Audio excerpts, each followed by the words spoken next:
Welcome to Fingal Libraries poetry presentation for Culture Night 2021. My name is Mairead Maeve and I'm honoured to introduce presentations from three fascinating poets, Lyons, Catherine Walsh and Christodoulos Makris. Tonight's event is called Oblique Techniques, mostly to avoid the terms experimental and avant-garde, which don't always sit well, although each of these poets would certainly be spoken of in these terms, as they represent some of the most innovative developments in poetry in recent times. The artist Diane Arbus once said that technique comes mostly from some very deep choices somebody has made that take a long time and that keep haunting them. I think you'll agree that these poets all display an oblique approach, although their techniques or choices are of different kinds. The second part of tonight's title, Poetry of Present Absent Place, is to do with the dynamic between composition and location, both in space and time, and also refers to elements of travel and migration. For the format, we've done something a little different. Rather than the usual reading with questions afterwards, I suggested that the poets provide a video of about 20 minutes presenting their work. As you'll see, they've made use of this freedom in their own individual ways. However, I did think some interaction might provide extra clues or ways into the work, especially for people who haven't experienced this kind of practice before. I also wanted to dialogue with it myself. So instead of questions, I trawled their books and picked out 9 phrases which I thought suggested something salient about what was happening in the writing.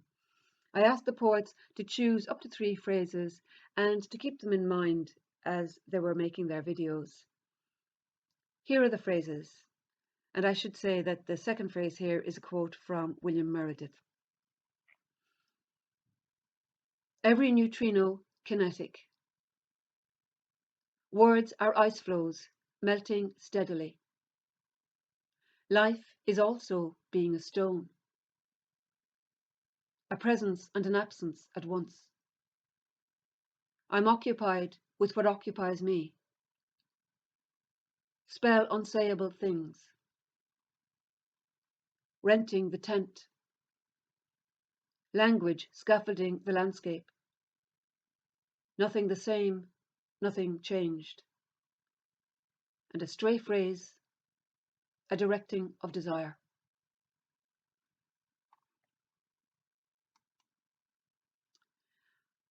Our first poet is Lyons. Lyons' most recent book is Una from Lilliput Press 2020. Una is a novel and was shortlisted for the 2021 Kate O'Brien Award.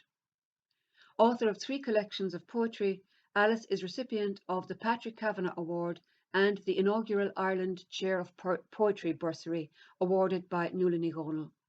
She is lecturer in writing and literature at the Yates Academy of Arts, Design and Architecture, IT Sligo. Alice is a visual artist as well as a poet, and this is very relevant to her work, as you'll see. Alice chose the phrase, I'm occupied with what occupies me.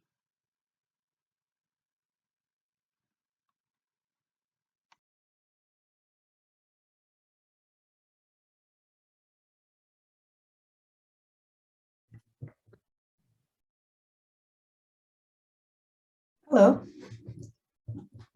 Welcome to my desk and my studio. My name's Alice Lyons, and I'm a writer. And for me, writing is about the material, handmade practice of putting language into a form. Language is such a complicated thing, but it has a very visual dimension, and that material visual dimension of words is a really important part of what I do. So I'm going to spend about 15-20 minutes chatting with you here in my studio in Sligo about what I do. Just to say, kind of to set the scene where we are, it's early afternoon on a Friday in late August. it's a beautiful sunny day outside. You kind of see, if you look at this page, you see on this side, the bluish light coming in from outside. And then you see on this side, the more yellowish light that's coming down from the desk lamp on my desk. So really the best way to talk to you about what I do is to show you the books that I've published. So this is the first book that I've published in 2006. And this is a record of a project that I did at the dock in Carrick-on-Shannon in County Leitrim, staircase poems. So I was the writer in residence in the dock for the first year of its existence, and it has this main staircase. So what I did was I wrote a poem a month over the course of a year in response to the history, the people, the cultures of that area of Carrick-on-Shannon. And I installed the poems on the staircase, the main staircase. So it was a project of kind of culture, writing, sociolinguistics in a certain way. I was paying lots of attention to the way people speak in the area. This is the dock in the original architectural drawings from the late 18th century. And then I wrote the poem and then designed and physically installed the poem on the stairs and the walls surrounding the stairs. So here's a poem about a road that follows a river, and it starts on the wall behind and it falls down the staircase itself. Here's a poem about shocking weather, which is rain, and then these backward moving slashes from the typewriter are just falling down the wall and down the staircase.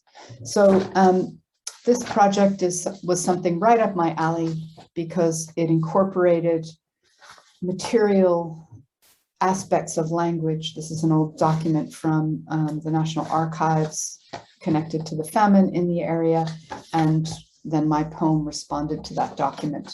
So anyway, this was my first publication, Staircase Poems. This was around this time, well, actually, no. And when I get to my next book, I'll tell you a little bit about that. So just paging through Staircase Poems, you see the 12 poems on the staircase. So there's my first book. So then my second book came 9 years later. It's called Spec. And it was published in 2015, but like as often happens in poetry, the poems themselves were written much earlier. These were written in 2002 to 2006. It includes the collection that won the Patrick Kavanagh Award in 2002, a collection that I wrote very, very quickly. I think it was six weeks of writing to make that collection. And then there are some other poems from a few years after that, and then they were put together by Lapwing Press in Belfast. And this book, Spec, well, I hope what's inside it is not conventional in any sense. The book itself is much more conventional in format than the previous one. It's what many of us expect a poetry book to look like, just poems in stanzas on every page. And so that was nice to have between covers, that collection of work from that particular time in life. The time in my life when I really committed myself to writing in particular, because before that I've been writing for most of my life. In the earlier part of my life, I was doing a lot more painting and drawing. That was my primary form of creativity. And then at the turn of the century, I committed myself to putting words and writing at the center. So the next publication is this book in 2016. And this book is called The Breadbasket of Europe. And I'll talk to you about the cover in a second. The most legible part of the title is on the spine of the book. And the design is very intentional. the book is about getting lost, about kind of moving through places, through various geographies with a sense of disorientation. So the title page and the design of the book, first of all, the book, this is a copy that I've carried around for many years, and you see it's kind of battered.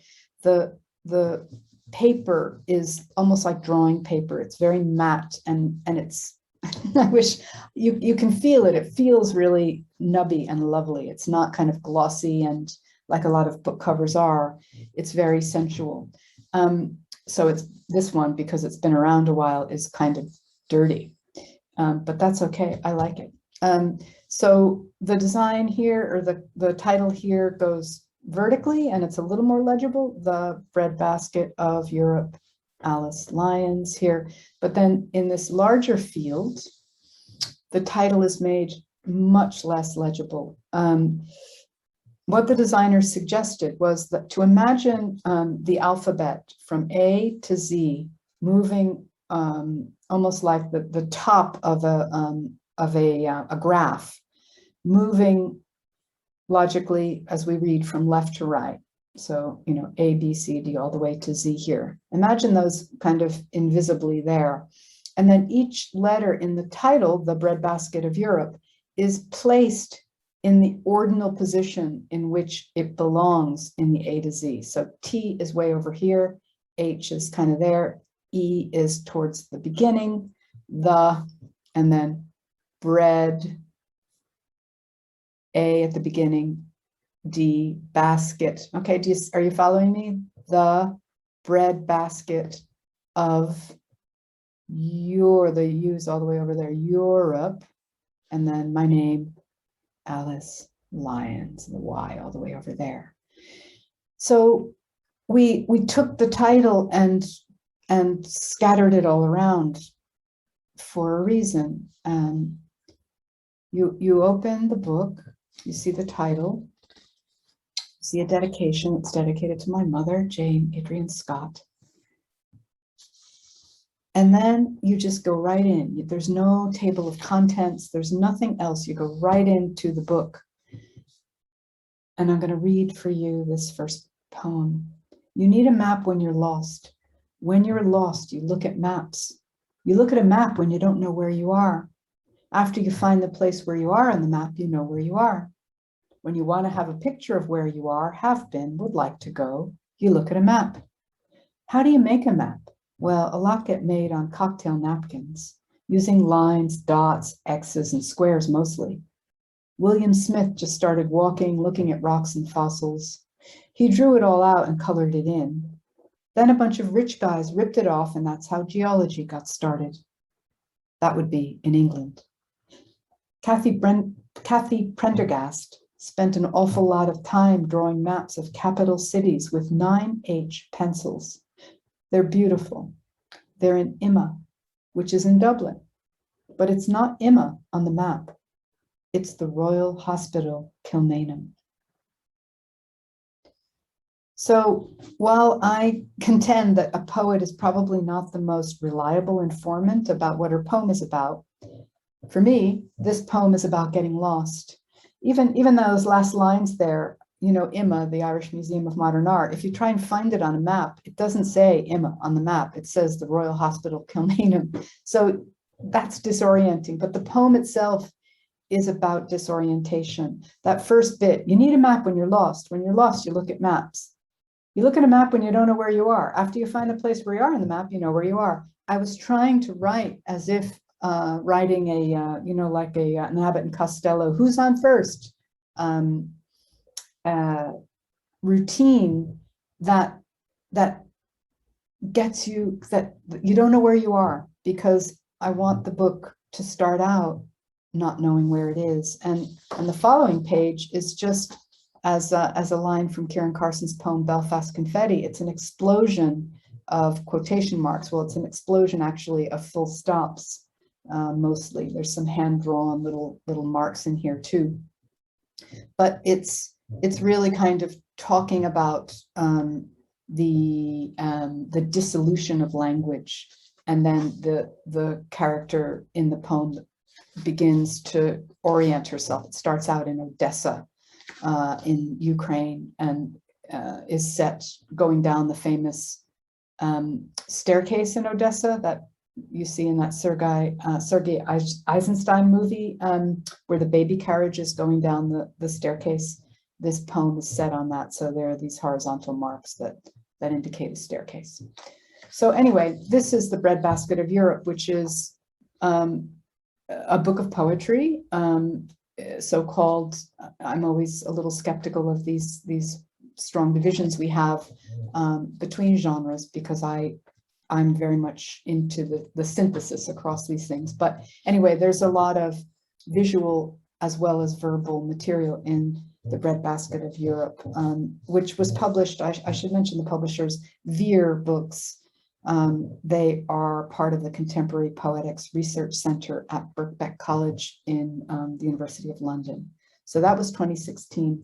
And then just last year, my latest book, Una, came out with Lilliput Press in Dublin. And so that was 2020. And that was right at the beginning of the pandemic. It was a really awful time to launch a book.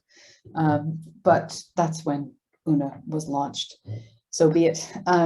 And Una it's marketed by Lilliput as a novel. I would contend it's simply an extension. It's the next thing that I've done in writing. And it's very connected again to the material. You'll see the photo on the cover was actually made right here at this desk, and it was made using this jar of pigment. This is Venetian red, a pigment that I got in Italy many years ago. And to make the cover, I just spilled the pigment on the desk and then kind of just made an impression in it, which you see here. A lot of the book is about the materials of the artist. It tracks the development of Una, who is an artist. The book is a lot about materiality of writing as well. And it's about, how do I say this? It's about the way that difficult things that we encounter in life can hollow us out and create spaces of absence and silence within us, and how life, if we stay open, can help to fill those gaps in quite incredibly miraculous ways. In fact, the book includes a painting from the Quattrocento in Italy, the 14th century, that is a miracle where a little boy drowned in a barrel is kind of rescued by this fellow here, San Bernardino. And this little drama is important to the drama of the book, which is why Lilliput wanted to include it in both the beginning and the end of the book. So this character Una has these absences within herself, and so for writing this book, I decided to actually take part of her away. So I set a restriction for myself, and I wrote the book without using the letter O. So I'm going to read a piece from the book for you right now, and it's about a place. It's about a lakeside place in New Jersey where the book begins, but I write it through a material. And the material is this. I want you to, this is the material that this part of the book is written with. First, I want you to hear it. So I'm going to just kind of make a little sound. Hear that? And I don't know if you, kind of a clinking or chiming sound. And what's inside the bag is vine charcoal. So they're just vines that have been burnt. And if any of you have experience with drawing, especially life drawing, vine charcoal is a very common material for drawing. So this part of the book I'm going to read for you is, you could say, written about or through vine charcoal. Imagine a river jammed with slim burnt timbers after a fire has raged upstream. A charred sapling glade has fallen in the water, making baggy black rafts that flex as the river curves and water advances. The burnt sapling surfaces are matte. They repel river water and have a mute shimmer. This is the picture given when peering at charred vine sticks en masse in an artist's drawer. Squeaky, gently curving sticks in a bag filmy with charred dust sitting in the easel's ledge. Lightweight because they are merely blackened vine ash, barely keeping a shape. They chime when their bag is gently shaken, a delicate tinkle as fired fine white clay fragments will emit when jiggled. Charred vine is a drawing material usual in life drawing because with the hand's butt it can be erased, the fingers and the entire hand drawing in tandem and blackening. Charred vine lines are easily amended and reasserted, and a gray mist is general in a paper where charred vine has been used, a mid-gray tint. There is a give in charred vine. It nearly melts in the paper as fingers press it. It is a perfect medium if what is wanted is a feeling that the fingers are actually making the drawing, are actually meeting the subject themselves. Charred vine fits in that tight space between finger and paper with little intermediary muss. It captures gesture beautifully. Detail is difficult as charred vine speaks in generalities. It creates 3, perhaps 5 gray tints, and it never makes the deepest black, say, the kind that black pastel can achieve. It isn't in charred vine's nature, as it is in itself dark gray. Dark gray can't make black. If charred vine were layered and layered and rubbed, it'd achieve a dark, dark gray, but black, never pure black. Take a charred vine stick and make an attempt at drawing the suburb, its vaguenesses and sadnesses. There is the retail center, the Italian delicatessen, pharmacy, supermarket, pitiful bank. There is the tarmac, the cul-de-sac. Find the vulgar architectural angles in the pricey real estate where families abide, the laundry chutes and central vacuum systems, massive juicers and ice makers.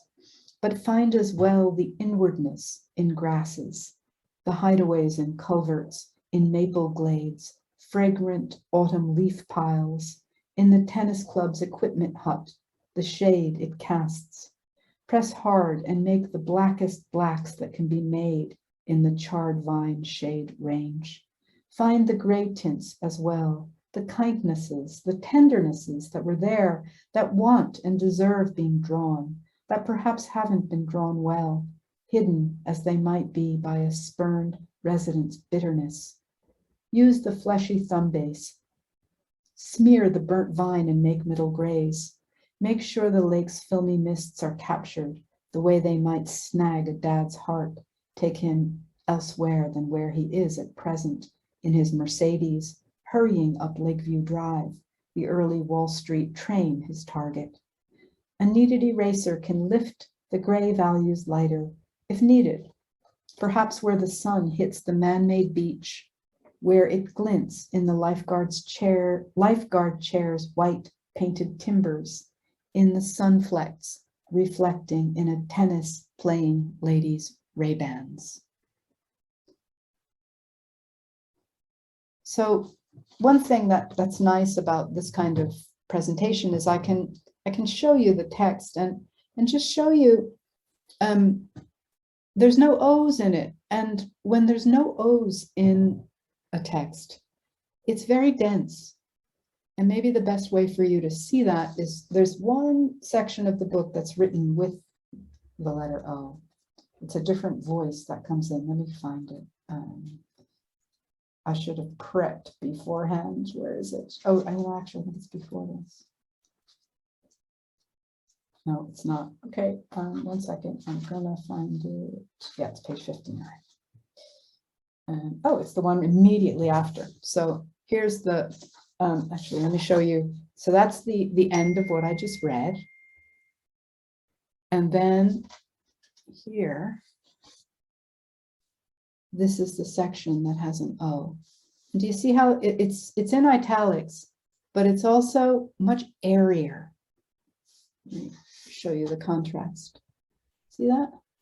There to there. That kind of stuff matters to me. And here's a drawing of an arrowhead done in charred vine in charcoal by the wonderful painter Hazel Walker, painter and drawer. So thank you so much for your time and attention. I'm really grateful for it. And thank you too to Mairead Maeve and the library for the invitation to tell you a little bit about what I do, or to quote one of my one of the other people making a presentation, for listening to what it is that occupies me, what I am, what I'm occupied with, what occupies me. Thank you again.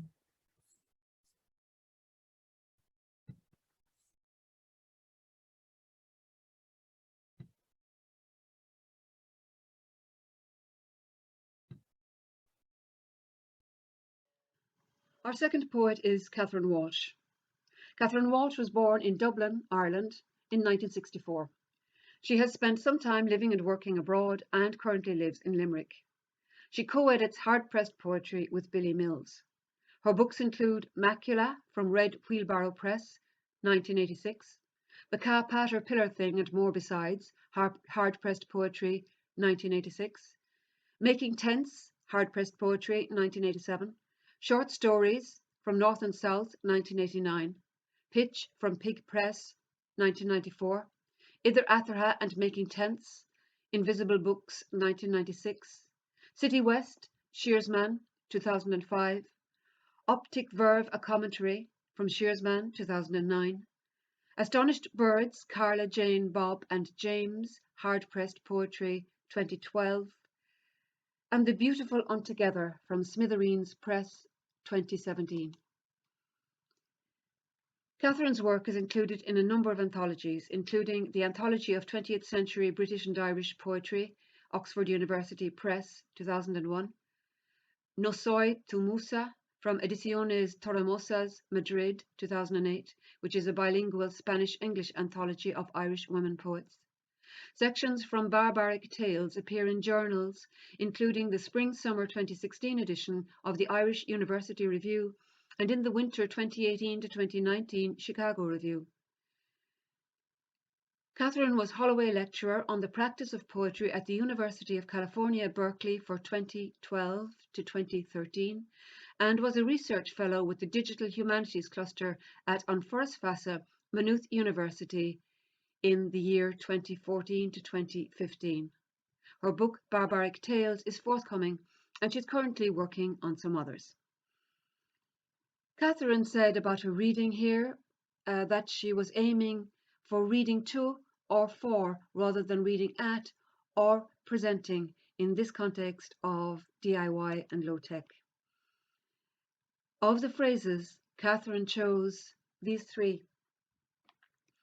Life is also being a stone, a presence and an absence at once.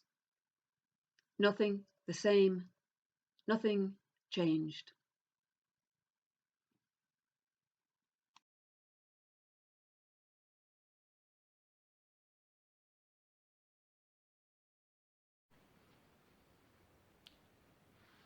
Continuing on from Astonished Birds.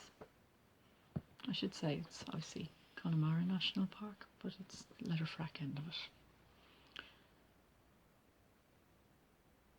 those lesser everyday catastrophes, elided in surface tensions necessary to create form, a view. A trampoline implies bounce, spring, reverberation. Voices used, facets of content, aspects of style, items of structure fictive on the line while waiting, silent, ordinary, alert. What is sprung, tight wire, dips, sways, vibrates. Listen, that dog bark part of mind encompassing whole sound, name, action and active non-temporal density of particulate ions, atoms of uncertainty. Chance their charges, dance, realign, mute till surging orchestrates through friction, movement, leap, synapses singing. And the next is a tale of scales, or a hairy tale. A hairy tale. Just to adjust my position before I fall over. The Fish Witch, February 14th, 2010. As nobody else, either little or large, quiet or rowdy, has so far seen fit to tell the tale of, insofar as such is known and insofar as can be reasonably speculated. I could herewith deem a seemly topic for disammurement or dissemination or quiet tale.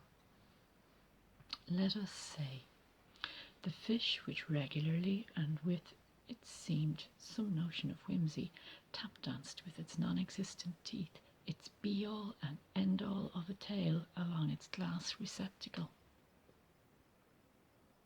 Or there is that same fish which regularly achieved vertical ascent to catch its food. The fish which grew so old it paled in comparison to a sickly, transparent, pale, salmon, beigey grey hue, but that wasn't you.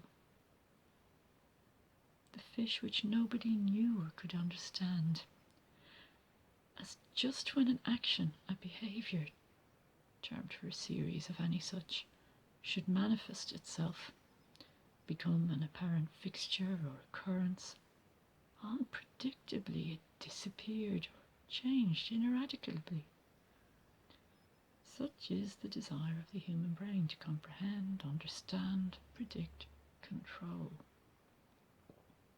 The fish which died young, all its flashy colouring still intact, vivid, a quiver with the echoes of a vehement movement, an impatient nature. The fish which apparently, so the mass of fish world onlooking people say, aficionados, is without personality, character, lacks the ability to provide companionship, does not have what we know as a social instinct. The fish which came over and tapped the side of the glass with his head when child or mother spoke in the room. The fish which leaped out of the water as a regular piece of exercise, as the office worker stretching, child in class yawning, typist throwing back the chair to get up and stride about. The fish which attempted to eat all of the slow-release food block in its entirety, including plastic casing, which was resolutely head-butted against floor and sides in an attempt to release more munchables. The noise that kiddo made, that mistaken belief that fish are always quiet, unobtrusive pets, not attention seekers.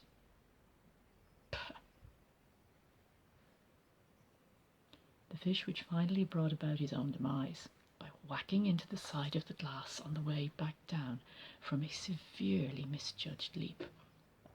So loudly, 4 people jumped at the dinner table, on the other side of the room, and subsequently spent a couple of minutes trying to ascertain exactly what had caused the noise. A sharp, short splat. So even as two of them had actually seen said fish leap, it initially seemed too far-fetched to draw what seemed to be the obvious conclusion, that the fish had hit the glass hard enough to make such a noise on the way back down. Careless. He'd leapt so high, so free.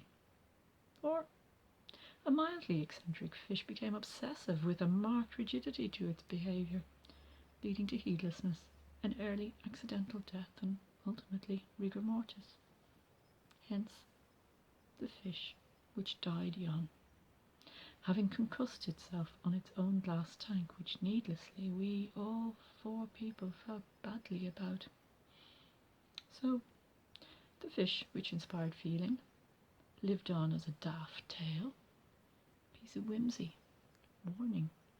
The fish which began a tale and ended a fable. The fish which became a parable. At least we dismiss fables too readily.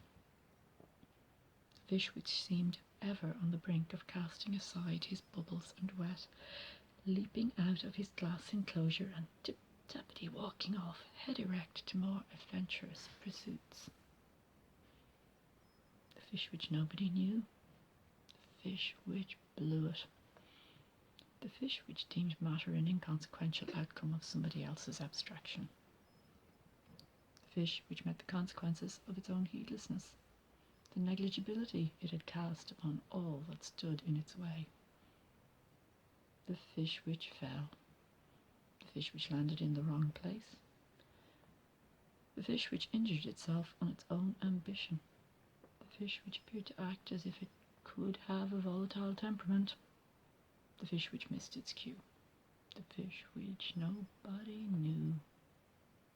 Whose forbearing ancestors travelled the country in a defunct Milton sterilizer, God bless us, upon the lid of which rested the little legs of the youngest family member, aged 4 to 6. God bless us. Whose previous incarnations had been hardy creatures, longevity a feature of their seasoned travellers' lives. God bless us. When after a gap, due to the misapprehension of the needs of any such fish, another swimmer was apprehended and duly brought home and deposited in its glass tank, God bless us, whereupon, as had been previously recounted, despite all requisite care and precaution, it duly died. God bless us. The fish which, ladies and gentlemen, we should have tried to fit in the car.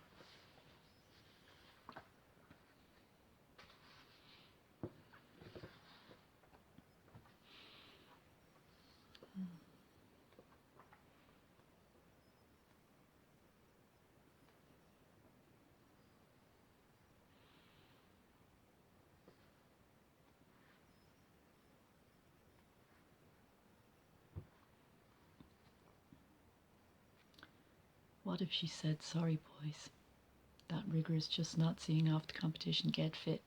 Or what if she decided to rigmarole pedantically as the Saturday job, shunting stock lists required for its erudition? Was that audition? No auditory. Well, ignition, or a view of Interdite could be some cog was missing. B for 5 thriving is how you all miss coming on tardy, so slow. Lardy is grease monkeys, let's drop some spanners, see the works what clangers emit, mooting less each limit, bypass ineluctable dressage, eventing somewhat showily across the greenbacks. I was watching, tiring of watching, was moving away, still yet moving away again.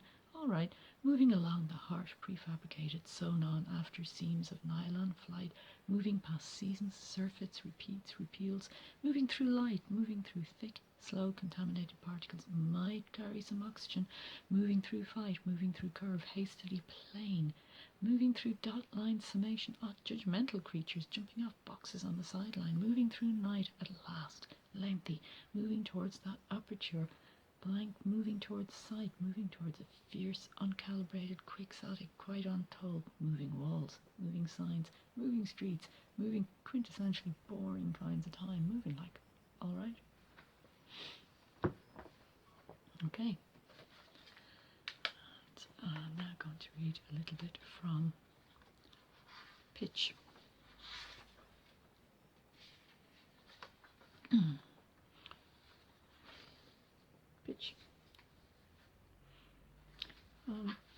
just for the record. It's designed by Ann Cadell. It's actually based on speech patterns. Saying no, yes, no, all day. Saying yes, no, yes, day long, all say.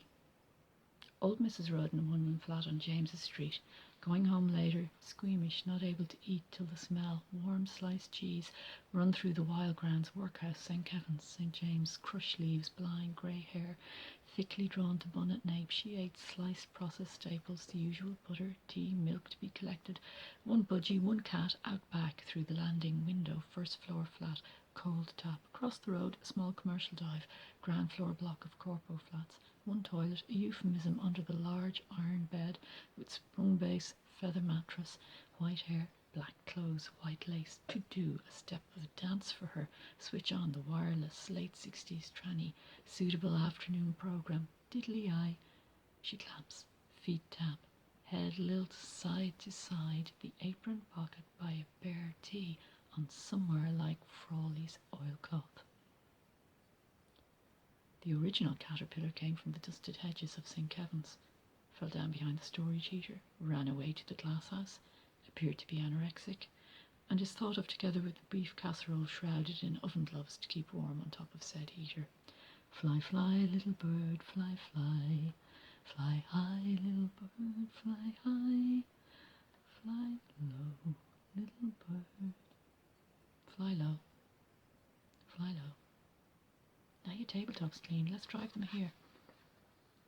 Helping her clean, tidy, empty one receptacle, fill another, her black shawl and nephew's car. Once in a blue moon the country was just talent, now she couldn't see. Read the paper for me, Katie. What's happening in the world at all? Those politicians are all full of themselves. Mount Brown Hill, houses, the steps, Guinness's, combinations, ways down by the Nallard, the basin, the Iron Bridge. I wouldn't be writing this the same way if I lived there. I wouldn't be living this the same way if I wrote there. I'd probably still be hungry 3 days a week, with running water walls, working black market all weathers to supplement the dole, a paraffin stove cough. Liverish. To whom was it owing? Who could say? Who could care? My day. Speak English. Bad, not true, not a lot. When people speak to each other in the real world, bad, not true, not a lot, one-to-one, outside. Be honest. Are you prepared? Good, very true. A lot. To whom? Who could say? Was it owing? Speak English. Keep a record. And interrupt. For God's sake, interrupt. Did I write that before, as or after?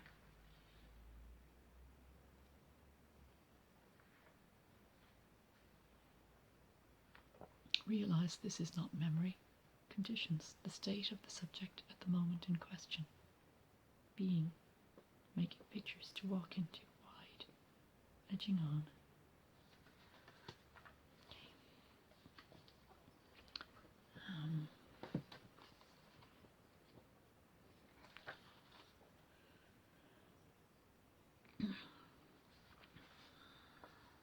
And from Optic Verve. They ask me what I remember, so I feel my feet stick in flat strapped Clark sandals to rising bubbles of tarmac along the road too. I hear the crack as I pull my foot off, breaking the shiny skin. Smell of heat on the road. Small rectangular bales of hay drying other side of the ditch where we find, over the course of summer, wild strawberries, raspberries, blackberries, small sweet fruit entangled in briars, suckers. Small birds flutter along their line, cross the road, flying low in front to land in the ditch.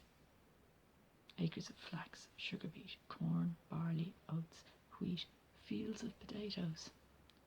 Sheep grazing, cows mooching over the land.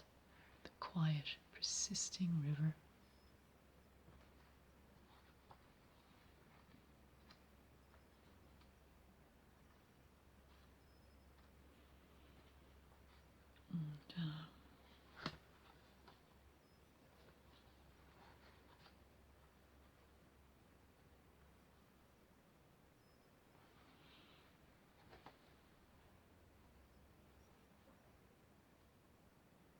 Poem, please. Continuity, what lies beneath, granite, outcrop, bog slaughter, Iron Age cluster, hill fortification. On the rises in the valleys, dell, river, thin blanket, unproductive bog covered, so urban. Poem pleat, bracketing lives, scales, chain-mailed, eyes held wide open by will, power. See, next. Gyrating on the line, stumbling over thresholds, balancing, in doorways of tremendous towards a spherical light, depth stretching focus, over points, stasis, evanescent, barely perceptible movement. Some difference opined. Heard nothing but tiny shuntings, shiftings, cracklings, driftings, saw nothing but shapes, round ball, bouncing curves, on an inclined plane towards a meniscus, called sky, pliable, interlocking. A term life, these marks we make, hold in mind, ear, heart, brain for you, to take us to understand. Whorl, leaf, vein, snail, shell, hoar, frost, a directing of desire, selection of matter, interpretation of events, or is that intent?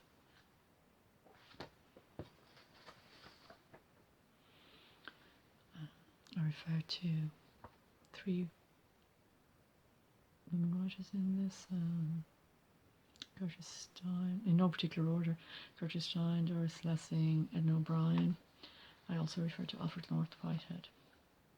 If anywhere in when were there in here, as any here in there were when in where, whenever, wherever, not as current casual dismissiveness, see deference to the notion of all as states. Their everness is when and where, their whereness is ever and when, their whenness is where and ever.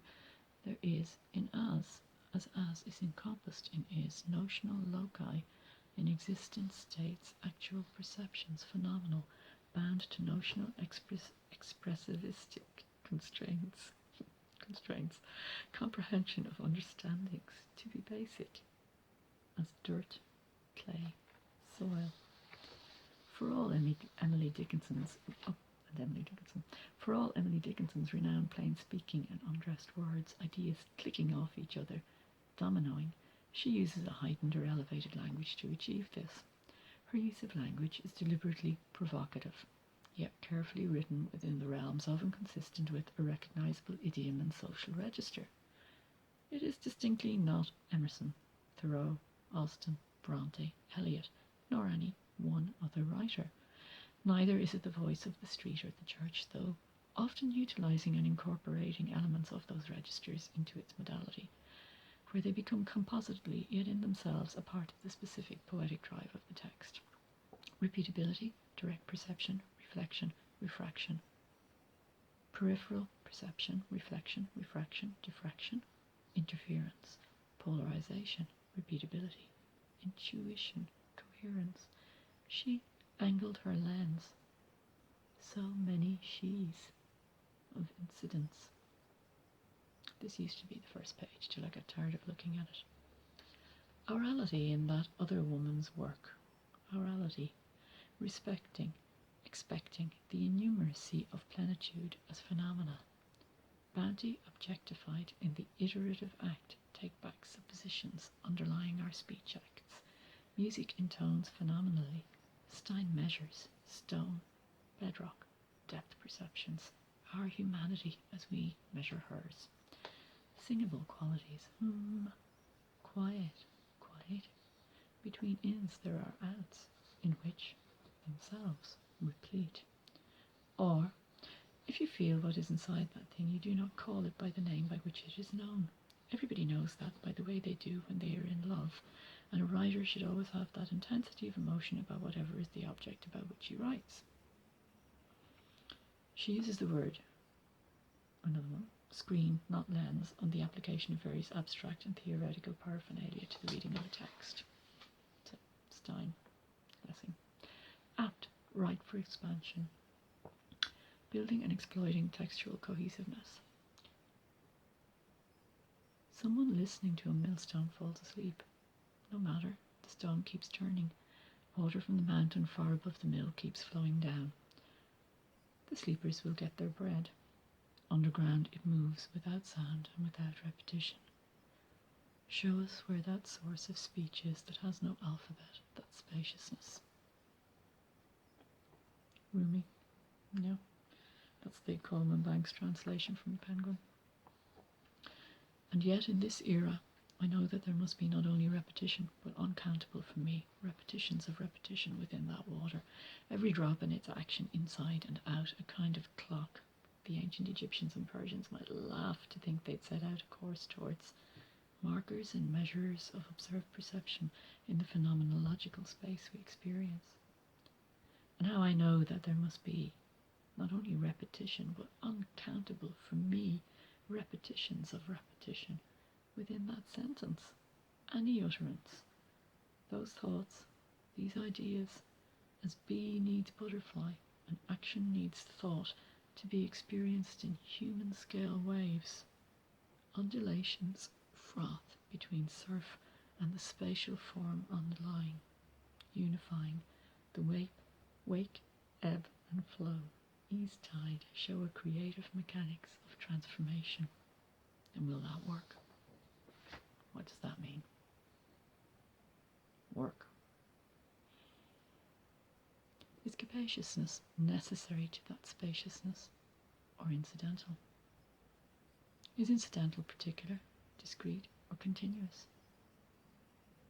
Is continuousness merely a continuity of particular discrete instances, therefore incidental to spaciousness only in relative terms of transformance, ascribed values?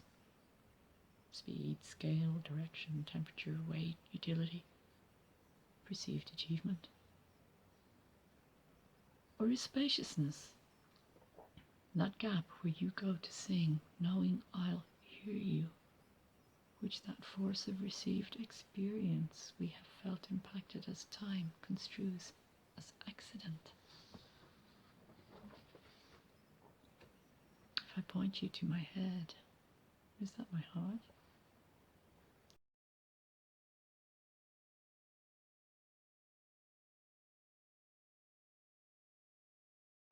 Our third poet is Christodoulos Makris. Christodoulos Makris has published 3 books of poetry. Most recently, This Is No Longer Entertainment, a documentary poem, published by Dostoevsky Wannabe in 2019. He has also published several pamphlets, artists' books, and other poetry objects with presses in Ireland, the UK, and North America. A digital publication in collaboration with Kimberly Campanello is forthcoming from Fellow Media. Recent commissions and awards include Rising Generation Poet from Poetry Ireland 2016, Digital Poet in Residence, Stanza International Poetry Festival 2017, Project Commission Irish Museum of Modern Art in 2017, Writer in Residence at Maynooth University 2018 to 2019, Literature Project Award, the Arts Council of Ireland 2020 to 21, and Platform 31, the Association of Local Authority Arts Offices 2021. Christodoulos is the poetry editor at Gorse Journal and associated imprint Gorse Editions. Instead of filming himself speaking on camera, Christodoulos decided to point the camera onto a screen showing his scrolling through YouTube footage. The voiceover is Christodoulos reading from his most recent book, This Is No Longer Entertainment. Here is the book. The format is appropriate because This Is No Longer Entertainment is formed entirely from text found in the Open Commons sections of media websites and other digital platforms. The found text was then arranged into sections determined by the poet's choice, or as he says, instinctive selection and reframing. The book covers the period from 2014 to 2017, when there were many notable socio-political shifts worldwide. Christodoulos chose the following phrases. Words are ice floes, melting steadily. Language scaffolding the landscape. Nothing the same, nothing changed.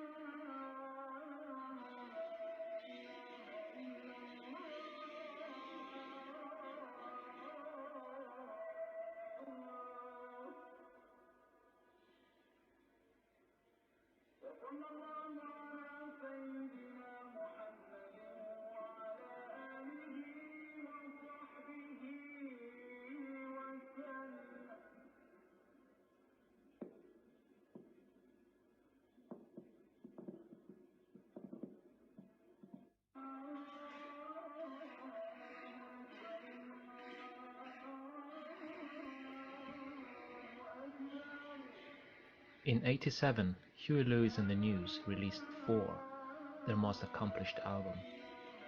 I think their undisputed masterpiece is Hip to be Square, a song so catchy most people probably don't listen to the lyrics. But they should, because it's not just about the pleasures of conformity and the importance of trends. It's also a personal statement about the band itself. Thank you, Patrick. Their early work was a little too new wave for my tastes, but when Sports came out in '83, I think they really came into their own, commercially and artistically. The whole album has a clear, crisp sound and a new sheen of consummate professionalism that really gives the songs a big boost. He's been compared to Elvis Costello, but I think Huey has a far more bitter, cynical sense of humor. That's funny, because the News, minus Lewis, were the backing band on My Aim Is True.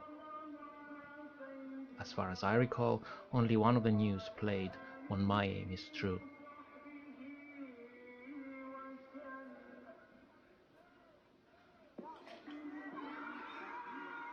If we keep drawing cartoons, they'll probably give up being terrorists. If we stop drawing cartoons, they'll probably stop killing people. Falling plane, debris and passengers. Info News, Russell Brand's Revolution Channel, Chomsky debates.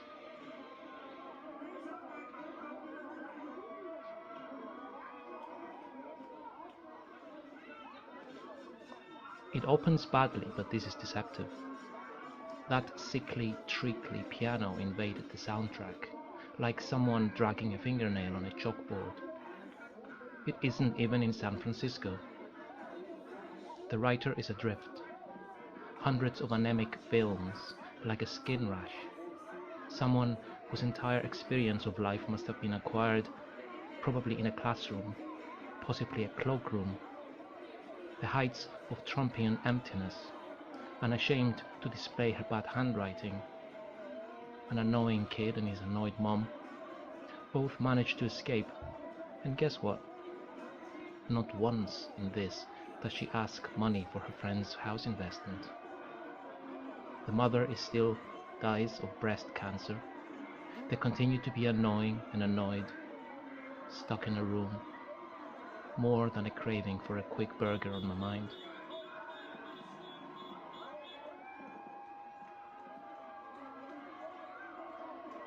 What happened when Irish TV interviewed them?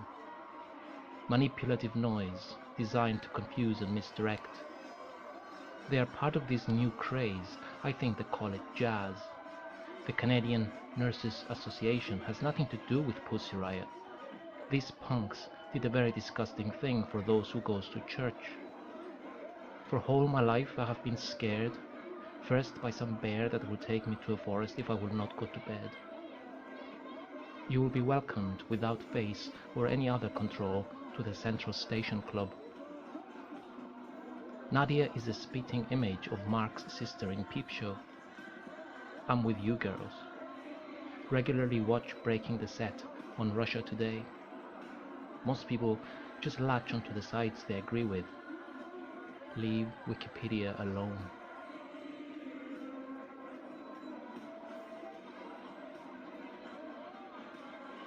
Followed by a lot of authors. They find my timeline fascinating. I am aware of some obscure books I haven't purchased.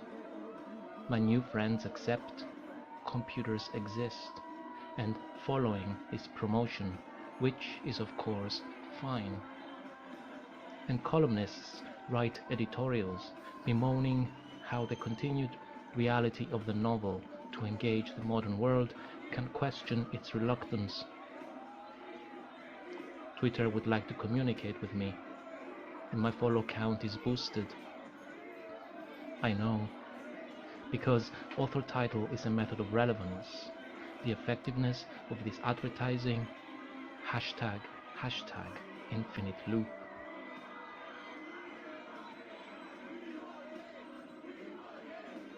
People are just not intelligent enough to appreciate things like poetry. Maybe if he tried twittering his poetry or putting it on Facebook, he might have more success. Poetry has been in decline all over the world for decades. People are choosing prose over verse. Plenty of stupid poetry out there. I read fiction all the time, but I couldn't tell which poets won the Pulitzer ever. Poetry is invisible. And poets. I've searched online and read a sampling of his poems, and frankly, I don't like them. No one cares about poets. Not now, not ever. Plus, as Martin Amis says, they can't drive. Maybe because poetry really isn't very important or actually that interesting. Songs without music, writing without precision or specificity. I like poets and poetry, but expecting anyone to care is silly.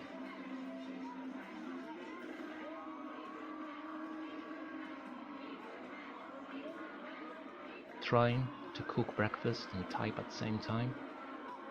A classic 50s diner pile of pancakes kind of thing, or a modern cup of coffee and a cigarette. With a clear blue sky, Californian palm trees nearby, the blue ocean sparkling in the morning sun. Just bacon, fried bread, egg, beans in a dingy English kitchen with a dull overcast day outside the window. Makes me drift away on a lovely soft breeze. If I had 1,000 mouths, I'd kiss her all over at the same time.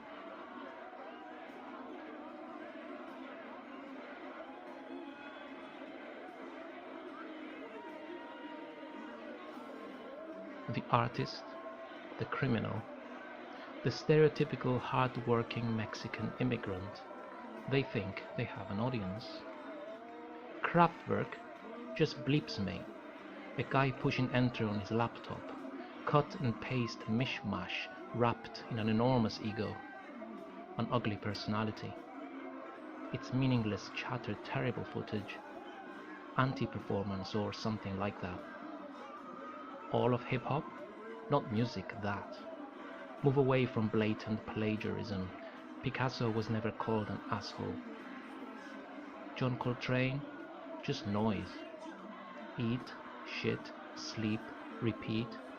Retro, rehash, repeat, revive, revise. My Bloody Valentine. Where are the tunes? Black power, symbolism, and salute. There has been no action at all.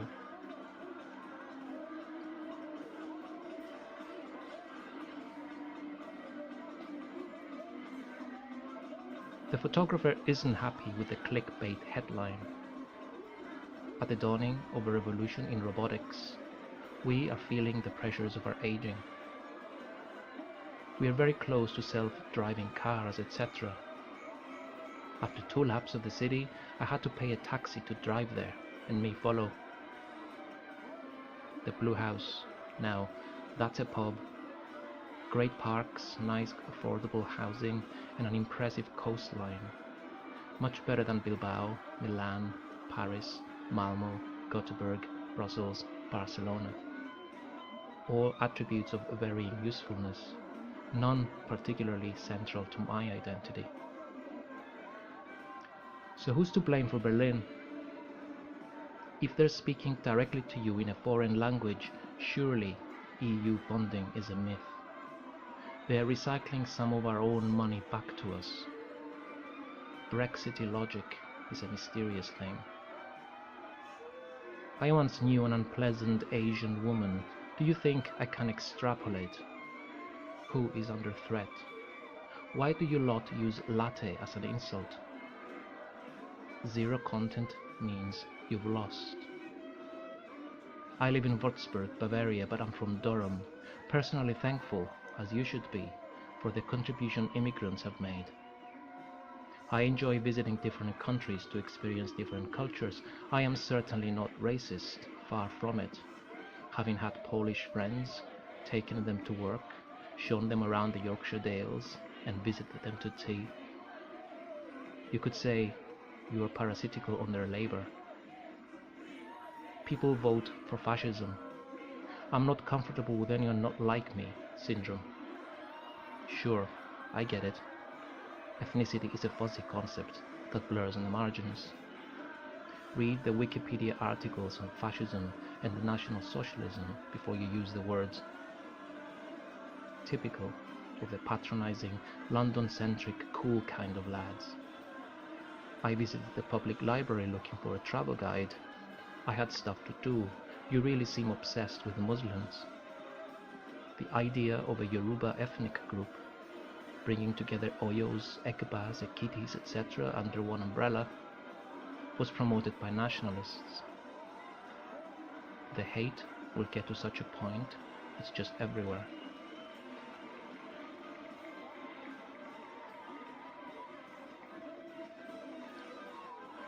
It's bloody common sense. Salt water is dangerous.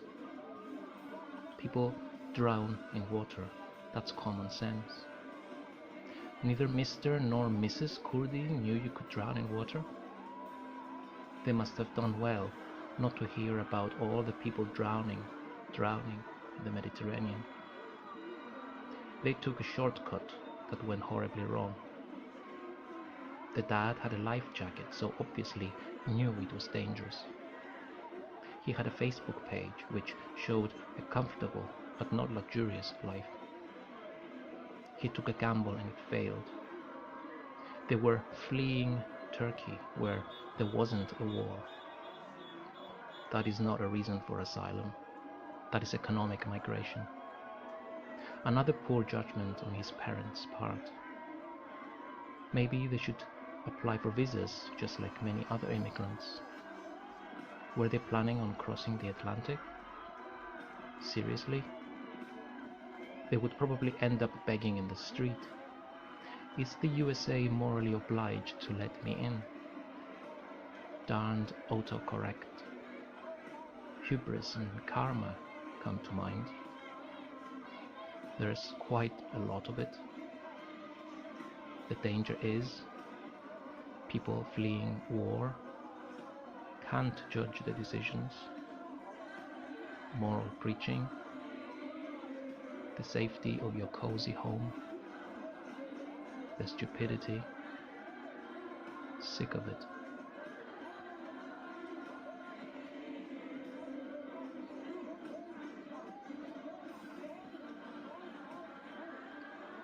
Easy to say that because of not being Irish you're being discriminated against.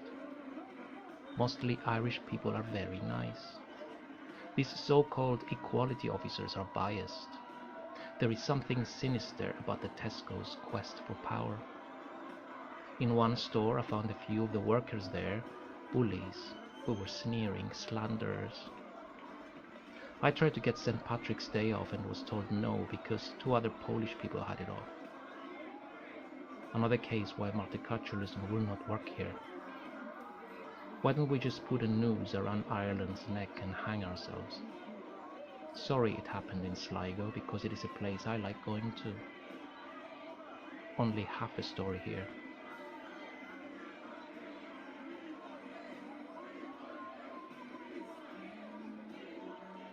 Shock in art works best when it's incidental because the casually racist murders in Sex and Death in Sigatoka is shocking until you realize the way we treat animals will also come as a shock one day when humans are incredibly good at fooling themselves, which art that does not conform to acceptable, maximize profit from appealing to the widest. Censorship has become a financial Would American cycle. Forget Islam. The true threat to Western liberal society is pictures had made Fight Club. Somehow it still even shocks, but shock will naturally continue apes. Unlike now. Some commentators, a lot of people realized them is conformity, will kill each other for domination by big business, instrument and lowest common denominator, commercial vectors means shock is inevitable. We're reduced to the animal in the equation. The main character fits all too perfectly Australia's racist history. Apparently, when art sets out to shock and is shocking to people, the status quo itself is shocking.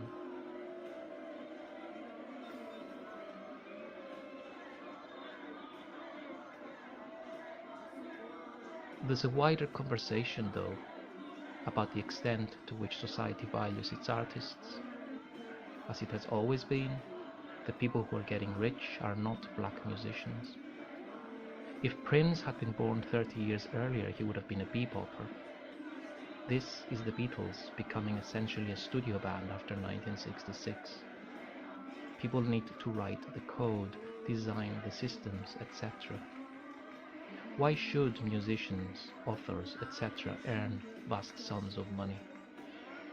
All e-commerce innovation happens in the porn industry. Why should anyone get paid if cavemen didn't?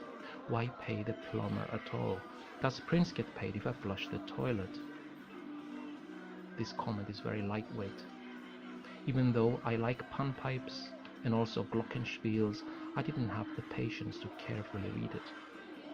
I used to think that talent was the magic formula, and either you had it or you didn't.